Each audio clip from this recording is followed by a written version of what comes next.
Hello, everyone. Welcome to our BLM seminar for FAYE. So, Ashita and I are going to be two of the moderators for this session.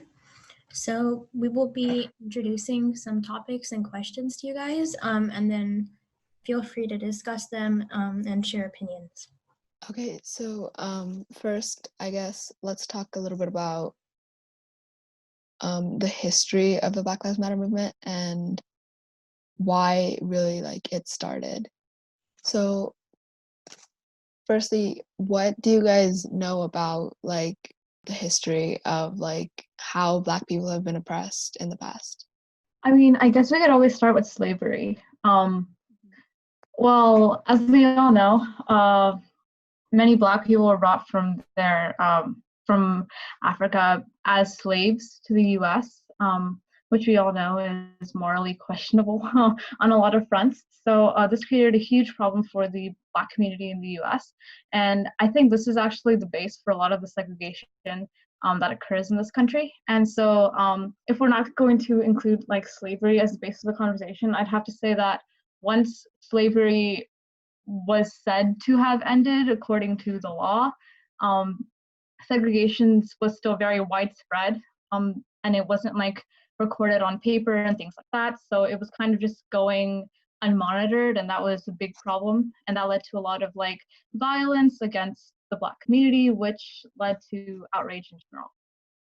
Absolutely. Another thing is that, so I think we know that the 13th Amendment officially ended slavery, but there was actually a loophole in it that essentially said that if a Black person committed a crime, they could be recaptured into slavery. So, so my question to you is, why do you think the creator, the founding fathers, the creators of the 13th Amendment, included this loophole? Power. I mean, power probably, right? Mm-hmm. The best way to keep a population in check is definitely to restrict them by the law. Oh, sorry, my bad. No, my bad. Maybe they just didn't want to upset the South too much because they knew that would lead to problems. Yeah, to keep some level of peace within the South and the North. That's a good point. And that's one thing that a lot of people overlook, is that even when slavery did end, to this day, that law is still in effect. So it never really truly was put to an end by the people in power. And so at that point, it kind of started a trend of a lot of Black people being captured, and once proper prisons were created, that continued to happen. Black people continued to be imprisoned unfairly for crimes that they didn't deserve to be imprisoned for.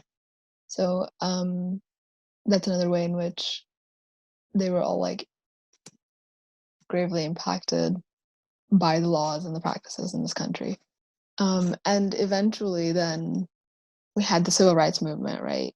Where there were definitely, I would say, progress was made, but at the same time, the way it played out was that the people in power said that the civil rights movement and the way Black people were responding to the discrimination was in a way uncivilized and animalistic.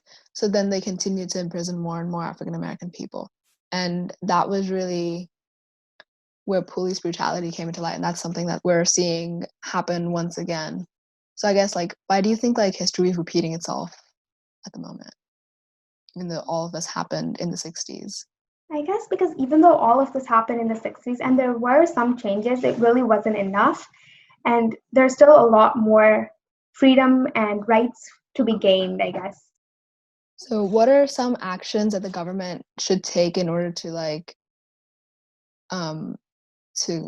or actually, do you think they need to give reparations to the African American community who was all of the ones who were impacted by the prison system and everything in the past. Do you think reparations are necessary? And if so, how do you think the government should go about it? I suppose the best course of action would definitely be start educating kids young, like maybe even as young as kindergarten, because maybe not exposing them to violence, but I would suggest exposing them to how important having like cultural balance is in like the education system. I feel like kids are very undereducated about what's going on, and it's sort of things like that. So if we start teaching kids at a young age about how race is an important part of you, one, and also it doesn't make you like less valued, would first empower them, which would make them more likely to speak out, and second, just bring like more change overall. So I guess that would be one way. Yeah, adding on to that, a lot of kids are just brought up in racist environments, but they don't know, and that leads to them not knowing what's right and wrong. So by educating them, we would be able to teach them more about discrimination. That's a really good point. Another thing that a lot of people don't necessarily talk about is the very clear economic inequity that has been built over time. So, for example, like in the 70s, they basically what happened was that they started redlining, which was like containing the neighborhoods that African American people could buy homes in. So they limited where they could live, and eventually these communities became infested with drugs, and that again led to more African American people being sent to prison and incarcerated. So the drug epidemic then, tore apart families, and to this day it's still an issue to where Black people are criminalized more often for drugs than white people are. Since the inequity is that deep seated, how can we bring change into the actual system? I think one way to do it is definitely that we need to start electing people into office who are more supportive and more progressive and ready to bring about actual change. Yeah, elected officials would make a big difference. I also feel like to have more people in power that are educated about this issue and are willing to support us would also, I mean, to get more of those people in our population, we would have to, again, start educating our kids young. Things like, we can start with things like as basic as implicit bias, but if we can raise the future generation so that they're more open to discussing these things and don't feel unsafe in an environment that is open to these things, I feel like we'll have more of these people like representing us in like the government. Yeah. Right. Also, in that, I guess, kind of going along with that, the way African American people are represented in the media has a big effect on how everybody, like kids, adults, everyone really thinks of them. So do you think that should be regulated better and I guess controlled in such a way that it doesn't paint them as the villain? I think that regulating the media is like kind of impossible because everyone is going to take one side or the other. And I guess the real thing is to educate people so that they don't think of them as the villains, so that if they become like media anchors, they are not painting them as the villains. Because regulating that, like every single media channel, news channel, they definitely have one side or the other. Also, because of freedom of speech, you can't really regulate what they say. They're allowed to say what they want. I agree to what the other two said. Instead of regulating what they're providing as content for their channel or things like that, I feel like we should also instead encourage providing more people of color in like as representation in the media rather than like forcing things, more of like encouragement. And we should probably create like try to promote a model that is more supportive of people who feature people of color in their channels, perhaps. And also, I guess, the media does play a role in like making us more aware of everything that is going on. So the modern like Black Lives Matter movement started in 2014 when Trayvon Martin was shot by the police in Ferguson. And there was a set of riots then, and now we are having more riots centered around the death of George Floyd, but they're more for the greater purpose of the entire Black community.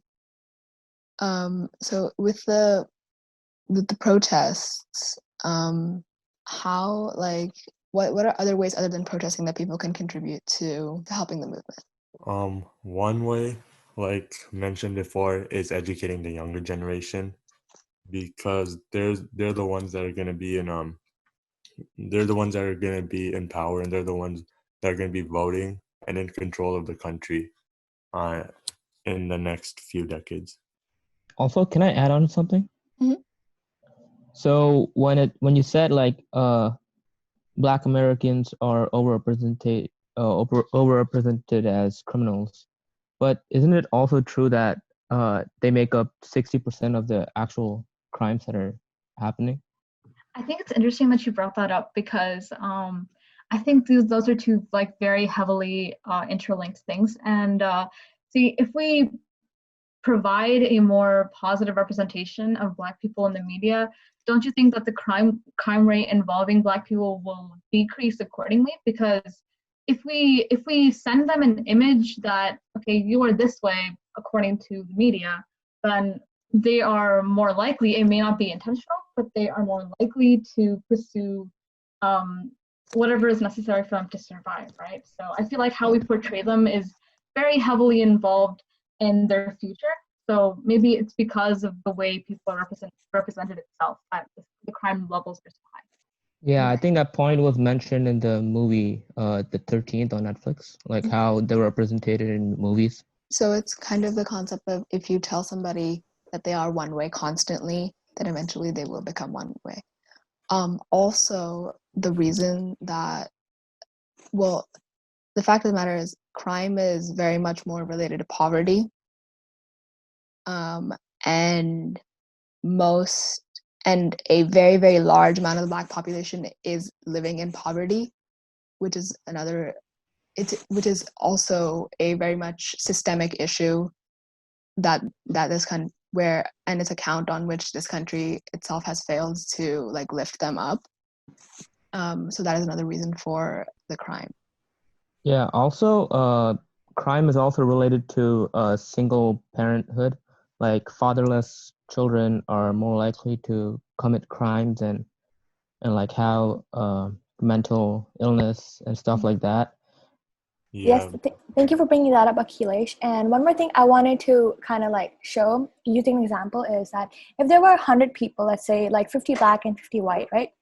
And in terms of police capturing those people and putting them in prison, it would be like maybe out of those 50, only let's say 40 of them might be white, put into prison. But all 50 of those will definitely be put into prison. And that's why the crime rate of Black people in prison is higher than white people. Thank you for bringing that up, actually. I've noticed that I've seen statistics that this actually happens in the education system as well. So in schools, these type of biases are seen very commonly. So I think I have one right here. So Black students are 3.5 times more likely than white students to get suspended or expelled. 1 in 4 Black children with disabilities will be suspended at least once, compared to 1 in 11 white children with disabilities. So this kind of thing is prevalent in more than just like our legal system, but also in the way we are raising the future generation, which is a big problem. But I'm sure we'll get to that later.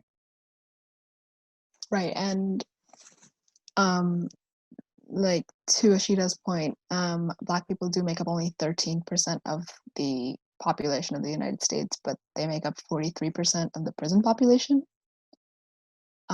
which is extremely disproportionate considering that white people make up 60% of America's population, and they also do commit crime. Okay, so since we have already entered the discussion of crime, I'm going to like point out some statistics that would like really kind of show how it works in the actual world. So according to FBI crime stats in 2018, out of all arrests for violent crimes, 58.7% were white suspects and 37.4% were Black or African American. So although it is a stereotype that usually Black people would be more into violent crimes and murder and stuff, but it turns out that white suspects are actually the one that have a higher percentage. And facing the same charge, Black offenders are 20 to 57 times more likely to be sent to prison than white offenders. That is how I base off my example of 50 Black people and 50 white people, because it is proven by stats, right? Wait, can I add on to something? Mm-hmm. Also, I think it would be an interesting point to make if I said like maybe like those white people, like those white criminals might have the money to afford a better lawyer. Maybe that would have an effect into how and why they're convicted less or like not sent to prison less. Definitely. Yes, definitely. I think Anna brought up the point between the correlation between poverty and crime rates, and thank you for mentioning that. Mm-hmm. So that leads to one of my questions I'm going to ask you guys. Why might the Black population constitute more of the prison population than the white population? What factors, like specifically, like you mentioned, poverty might cause these? Maybe like a lack of job and a dire need of money, because the media paints Black people as criminals so often that I'm assuming that they have a much harder time finding jobs, and employers have a hard time of like trusting them. So if they don't get a job, they don't get a steady income, then that need for money might drive them through do crimes and steal. Yes, definitely. Like you said earlier, median value, the income of a house, all factors such as even single parents. I actually was reading through an article, and yes, that is actually a factor to which the crime rates are actually affected by if your parents were single or like adoptive and stuff. Mhm. And so that leads to economy. So you mentioned that they have lower, Black people tend to have lower house incomes, right? So I would like to bring some examples of why that's true, okay? So more than 25% of Black households have zero or negative net worth, okay? Compared to about 10% of white households. So 25% of Black households are like having barely any money that they can feed themselves with. So that's poverty, okay? And then also Black African Americans make up 18% of all preschoolers, but they only represent only 50% of all preschool suspensions. So the crime rate is kind of in preschool, like Black, they are 18% preschoolers that make up Black African Americans. They're only 18%. So that's obviously a low percentage for education in preschool, but they still make up 50% of all preschool suspension. So does this mean that the crime rates of African Americans tie into when they were young? So if they were going to pursue crime, does that start up when they were really young? Because I know that that's a stereotypical thing to say. I mean, doesn't everything that you become like as an adult start when you're young? I think that how you were educated as a child definitely influences the person that you become, right? If, let's say, a child of African American descent is brought up in a household that has very negative outside like influences, right? This can go two ways. Either they're not getting enough help from school and they're majorly influenced by their home life, or their home life is being like, let's say their education is taking up most of their time, right? And they're focusing more on their school life and they're learning values from there. So these can be two different children. The one focusing on their home life is more likely to pursue like the negative aspects that are provided to them in that life, and the person who is more focused in school will also have similar values as provided to them by the school, right? So I think that definitely has a lot to do with how you're taught as a child. So continuing on to that thought, do you think that it's also the influence of like home people? For instance, if people, let's say a father or mother, they're African Americans, right? And then although they're like in poverty, would these factors also affect a child's crime rate in school? I mean, of course, right? When you're born in different circumstances and your peers and all the people around you, there's bound to be something growing inside of you, right? You're able to identify from a young age that, hey, I have a different situation from this other kid.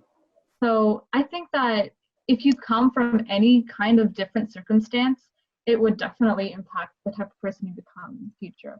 So you mentioned how the economic disparity between Black people and the minorities and other communities is so wide, right? And this led to a lot of like drugs and things like that being associated with this community. And I feel like because like the home life being so similar to and involved with those kind of things, it also has a lot to do with how their home life can shape them. So it's really important to focus on education at a young age about keeping, having cultural diversity and also empowering children at a young age. Also, if you're brought up in a single parent household, and let's say you don't have a father, then you're missing like a guiding figure, and you won't have someone to guide you the right way, and you might not be able to differentiate between right and wrong. Adding on, also, like if your parents or like your father or your mother, if they're like criminals or if they're doing crimes, then as a kid, you're more likely to follow them because kids tend to imitate their parents' behavior. So definitely how their home environment is will definitely have an impact on their behavior as well as their future lives. But at the Um, end of the day, I think it's important to remember that a lot of the potentially toxic home environments are, again, a result of experiences that the parents that themselves might have gone through. Also, I just wanted to add that, like, if a kid looks up to his parents, and let's say one of the police take one of them to jail, then that kid might just grow up hating the police and just hating the government, and that could just lead him into a life of crime. Yes, definitely. So what I'm seeing right now is a chain reaction. So if the parents of African Americans are involved in crime, they would also bring that home environment to that environment of crime into their houses, causing their children to be affected too. And then as the children grow up, they will also have children, and this cycle will kind of continue. So I wanted to ask, in what ways can we, and what actions can we take to prevent this cycle to continue? Um, Employers should not be as skeptical to hire Black people, because a lot of employers may have doubts about hiring Black people due to how the media portrays them. Yes, definitely. So media can be considered one of the ways that if it can alleviate those actions, the way media shows Black people, then definitely that will cause other people, for instance, you said employers, and other kind of departments to view Black people as not inferior to white, and then also kind of like give them jobs and then overall improve their lifestyle, which will cause less poverty and definitely less crime rates. Yeah, I think race should not be a factor in picking someone for a job. When we're on the discussion topic of employers, I feel like we should also talk about how all of these people who are employing all of the Black population, they also are not quite as educated on why like racism is bad, and also tend to be like associated with these negative stigmas, right? They're not exactly proactive about staying anti-racist and things like that. So it's going to be a very big, like it's going to be a very difficult problem to solve, considering that there are different generations in this, and we would honestly have more success dealing with the younger generation. But if we were to approach the problem constructively, I think that we should probably implement like various coaching techniques to make it easier and normalize the idea of hiring people of color in their organizations and things like that. Maybe like mentoring for Black employers themselves on how to solve problems, and also teaching people how to deal with racism in the workplace itself, right? That's also a really important skill when it comes to employment. So yeah. So I feel like we have exhausted this topic. So I just wanted to kind of shed light into another kind of big factor besides poverty and like economics, and it's health. So again, the stats, I'm going to present them to you.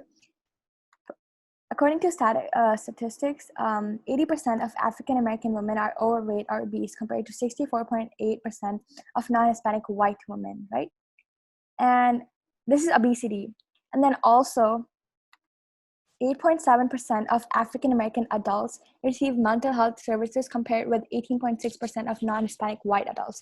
So this also shows that African Americans are kind of like taken less into consideration than Hispanic people, or should I say, sorry, white people. And Wait, but that percent, like, it just says like only 8% of African American adults receive mental health? Like, out of how many that did not receive mental health? Is that what it's saying? Or Yes, yes. so out of 100 people that have mental health issues, only 8 of them got services. Yes. That's Okay. yeah, that is what it's saying. You can Alright. also refer to the infographics Sona has posted. That's where I'm getting my stats from. And the last thing I wanted to kind of add on to was cancer. The African American, they have higher mortality rates for cancer too. So the health factor, when one considers health factors, this is that question I wanted to ask. Is it just that they have bad immune systems, or is it that they're not able to get the services, or they don't have enough money to get them? I think it all goes back to income, where they either can't afford the proper treatment or they don't want to seek proper treatment because they're worried about like bankruptcy or just like the expenses in general. Then what about obesity? Yeah, about obesity, I think I read a lot of articles about this. Like they did say that poverty has a correlation with like how like the obesity. So like because the more the poor you are, you get low quality foods. Yeah, That's junk food, right? yeah, unhealthy. They're easily available, and those kind of foods lead to like obesity. And yeah, so we need more education on that. Along with income, I think education is also a factor for lower health because many people, if they're like high school dropouts, or even if they have received some education, they might not know that these services, these health institutes, that they're there for them, like especially like mental health. Not many people, still there are many people who don't really know about mental health or don't take it seriously. This is tying back to, I'm going back to the obesity topic. Someone mentioned that obviously junk food is a lot cheaper. If you're going to go buy like fresh broccoli from the grocery, you would see that it is drastically more expensive than a jar of peanut butter. And that is a big reason as to why a lot of poor communities, which also happen to be a lot of Black communities, tend to consume more unhealthy food, right? And I don't think it's less about education and saying, hey, you should eat healthier food, but it's more about what is accessible to them at any given moment, right? So right now they're going to what's most accessible, which is things like peanut butter and cookies and like very unhealthy foods that are very sugar-based and fat-based, which leads to obesity. So it's less of education because as we all know, every year we're given that one presentation. Okay, food pyramid. This is good for you. This is bad for you. That kind of information. It's sort of like it's being thrown at you, but also it's not like being taught in a comprehensive way. But that's like a different issue. But I still think like it has less to do with education and more to do with like the income inequality. Also, sorry, as we were discussing mental health just before, I agree that mental health isn't something that is commonly discussed in many communities. And also resources are very expensive. Getting a counselor is like a couple $100 per hour, actually, it seems. So these resources themselves are expensive, which again ties back to income inequality. So of course, mental health is a big issue that isn't quite talked about enough, but it is also very expensive and therefore less accessible to minorities. Definitely. So I wanted to relate the health situation to the COVID-19 times right now, currently. I should say countrywide, it's said that African Americans have higher mortality rates when it comes to COVID-19, right? I hope you agree on that because you mentioned that poverty is a huge factor, but is it only poverty? Can it be like also immune systems and stuff like that? Other factors to consider? No, I don't think it has anything to do with immune system. Okay.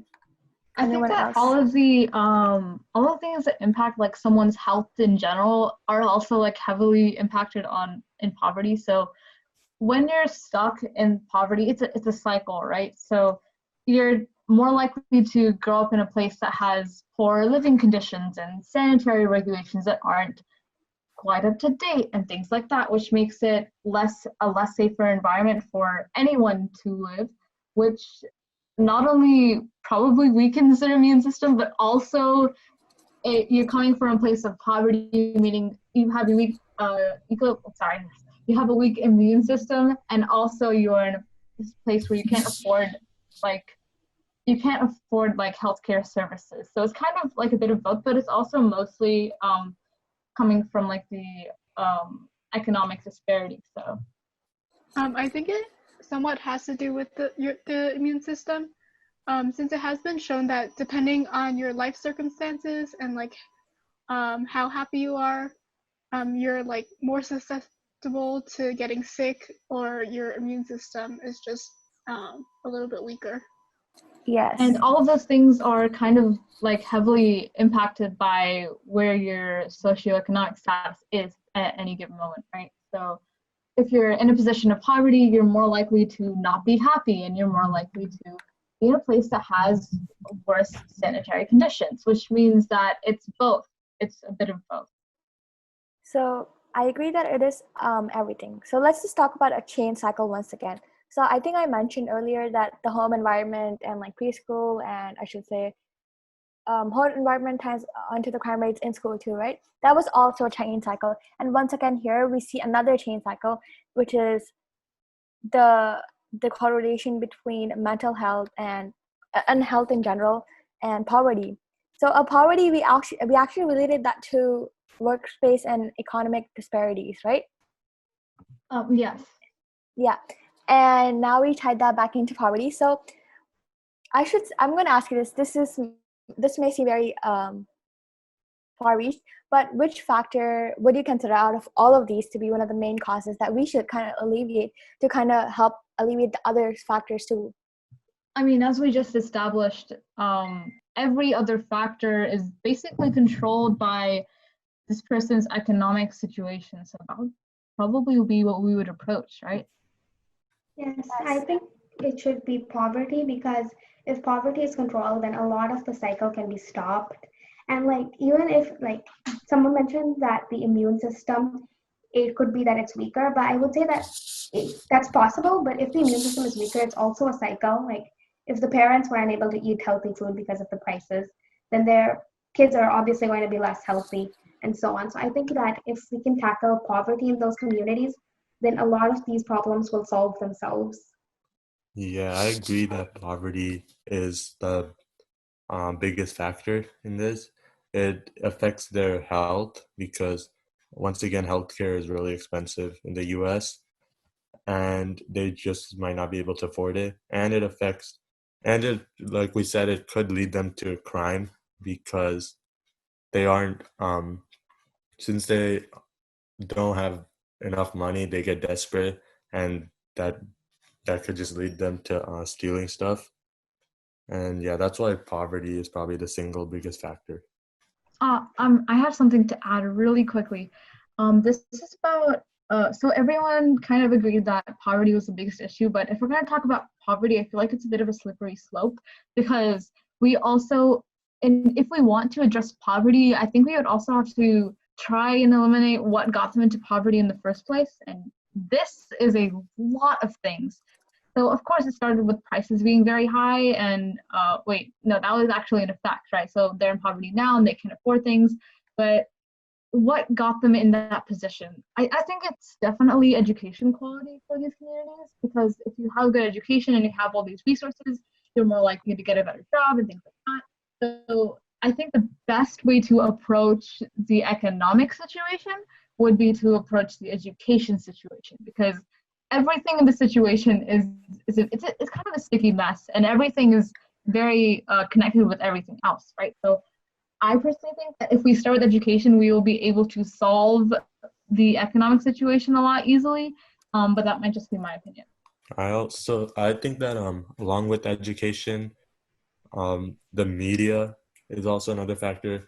Like the media portrays the Black people as they as violent and all sorts of bad stuff, and that could just lead to employers turning away Black people who are looking for a job, and that just leads to them being unemployed, and that leads to poverty. Also, not graduating from high school is like a big factor. and like having kids before getting married. Yeah. I agree, but I also think that it's not just those minority groups that need a better education. It's the entire education system that needs to be reformed so that like the future media anchors, the future employers, the future like presidents, officers, all of them are better suited to deal with this racism so that they don't make the racist decisions that put these Black people in poverty in these situations. So I think it's everyone that needs an Wait, education. but isn't it like too? I think it's like too harsh of a statement to say Black people are in poverty because employers didn't choose them. Because I think racist employers are kind of rare, not that common, right? Okay, I agreed with something that you said, but I didn't agree with the other part. So you said that racist employers aren't common. First of all, how do we know what they believe? Which it's really hard to know that. But I do feel what you said before that was kind of true. That it is slightly harsh to say that it's just because people aren't hiring them. Yeah, that's just a because if tiny we- factor. Yeah. So I think we all understand that this is what I meant by it being a sticky situation, because we're mentioning all these factors, which makes it a really holistic problem, right? So we need to solve this problem holistically, which is going to take a lot of funding and a lot of involvement, which is very hard to get. So I just feel like focusing on one thing itself isn't going to be enough. Yeah. No, that's a really good point. I think it has to be a very like large sweeping policy changes across the board when in education, in the police system, employment, etc. But the Especially problem is there's no one that's going to agree to that. So it's kind of just going downward at this point. right. I think yeah. So then I guess it's a very important aspect of it is mobilizing the mobilizing voters so that they bring people who actually better this country into office, and finding candidates that are willing to do that is definitely a difficult task. But another thing that a lot of people choose to do is I run email campaigns and like phone banking to our current representatives, to convince them kind of maybe to take some form of action at least. So I think that's somewhat effective, at least until better people are elected. Yes, so yes, campaigns and kind of democracy and political activism will help in this factor, but I feel like media might help more. Right now, when you look through facts, news brings, actually, if you look through media, they would target a lot of, for instance, like in the George, the police brutality that took place, right? They actually, although there were some claims that gave right to BLM movement, there were also other aspects of it that were kind of negating that kind of view of BLM movement alive and stuff. Right. So news outlets are biased. That is definitely a major aspect of it. But I think just like we as like people who can't necessarily vote yet, the best we can do is join into the campaigns and try to get more people to vote, and also push for educational reform, because like we're students, we can definitely appeal to the school boards for a more diverse curriculum. Haven't we been asking for that for years now? I'm just a question. It takes time, yeah. We have been asking for years now. You're right, Swati. So I'm so sorry to interrupt this discussion, but we are nearing our ending time, which is around 4:15. So what I wanted to do was just quickly recap some of the topics that were discussed, and some opinions that were put in the air. And maybe I might even ask if one or two people would be interested in quickly summarizing what was discussed for everyone, and then maybe bringing one main or several main connections that basically define the reason for all of these topics that we discussed. So in the beginning, we discussed about slavery and how African Americans were sold and they were exploited for profit. And then we slowly dove into the abolishment of slavery and the loophole that was the 13th Amendment, and how it did free all slaves, but slavery was also considered a punishment. And this led to America's prison boom, and how a large portion of the people, of criminals in prisons, were African American, but they make up a smaller portion of the population. We also discussed about the civil rights movement pretty briefly, and how the media portrays bias, and how Black people are overrepresented as criminals, which basically influences the general population. And we also briefly discussed how family also influences a kid's development and what they turn into. So for example, if people's parents were criminals, then their kids had a higher chance of also ending up being a criminal as well. And also, I believe we talked about economy and education and the job market, and how people who are minorities, specifically people that are African American, have to work harder to get where they are, to get to the same place as somebody who is more privileged. So since I am sharing my screen, I can't really see the participants, but if anybody would just like to volunteer and maybe just briefly sum everything up together for everyone, that'd be really nice. Maybe put your own twist and talk about why you think some topics are related, or maybe just one general claim for everything. That would be really nice. I think that's something that we all, like the decision that we all came to, like something that we all agree on, was definitely that the source of the problem was the economic disparity, which of course was caused by the slavery issue, but we just covered that, right? So talking about economic disparity, the way our economy is structured is just not fundamentally supportive of the Black community. As we can see, many of them are in poverty and therefore in a worse situation than more privileged communities, meaning that this affects their healthcare, their education, and other factors, which is a lot of the privileges that other people have, which puts them at a bigger disadvantage overall. Yeah, definitely. Is there anybody else who wants to add on to that person that just went? I think another one of the conclusions that we came to overall is that there needs to be just like an overall like systemic change, which can pretty much only be done through electing the correct people, and trusting them to, represent us accurately. Yeah, definitely. And I think I also remember hearing someone saying that if the quality of education is improved, then maybe changes can be seen within the next couple of generations. Mhm. So I think those are the 2-3 key points that we all came across. If there is anybody else who wants to add on to that, or I think we'll start concluding this open seminar now. Okay.